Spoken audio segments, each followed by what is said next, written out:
For today's video mga idol, itry naman nating ibang luto sa sitaw at saka yung kalabasa. Ginataan po pala ito mga idol. Pagbukas ko nga ng ref kanina, may nakita akong isang gata. Sakto nga dumaan si Ale. Meron dalang kalabasa at saka yung sitaw. 1 kilong sitaw po pala yan mga idol. Nagkakahalaga ng 70 pesos. Tapos isang pirasong kalabasa na nagkakahalaga naman po ng 15 pesos. Pagkatapos ko nga i-ready yung mga gulay, ay igat kong isinalang yung pang mga lakasan kong kawali.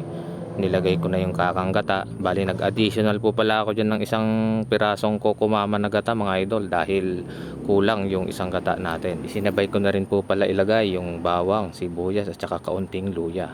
Pati na rin patis mga idol, tapos yung kaunting paminta. At syempre hindi mawawala yung kaunting tomorigato ajinomoto ne. Isinabay ko na rin po pala dyan yung kalabasa mga lodi. Takpan lang muna natin ng bahagya para mabilis maluto yung kalabasa. At dahil syempre gulay yung menu natin, syempre sasabayan din natin ng prinitong tilapia mga lodi. Maganda kasing combination yung gulay at saka yung isda na prinito. At kapag medyo malambot na yung kalabasa mga lodi, syempre ilalagay na natin yung sitaw natin. At kapag medyo luto na yung sitaw natin, ilalagay na natin yung 1/4 na hipon mga lodi. Naglagay rin po pala ako dyan ng kaunting asin para magkalasa yung hipon mga lodi. Yun yung amoy pa lang mga lodi, nakakatakam na. Huwag na natin patagalin. Kainan na.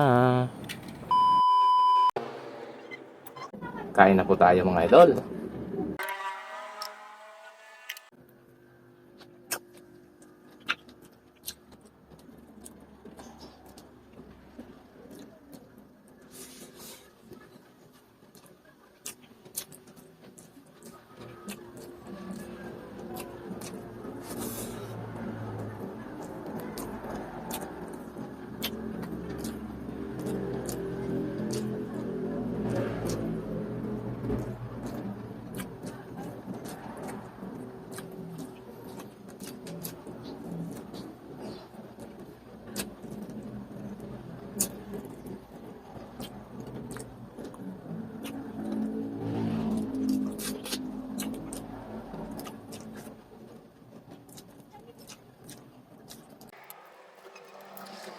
Ang gamit kong kalabasa dito mga idol, ito yung native, ito yung maliliit yung bunga.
Sabaw niya.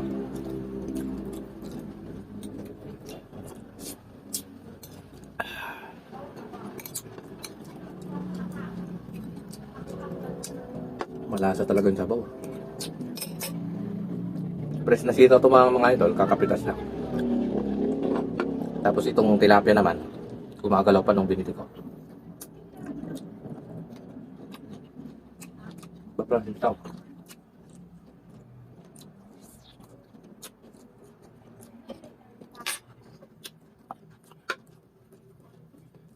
Ay, excuse me po. Thank you, Lord.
Sarap.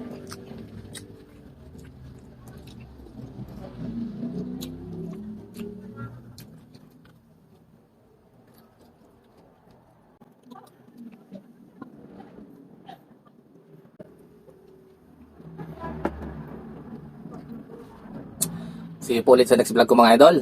God bless you all.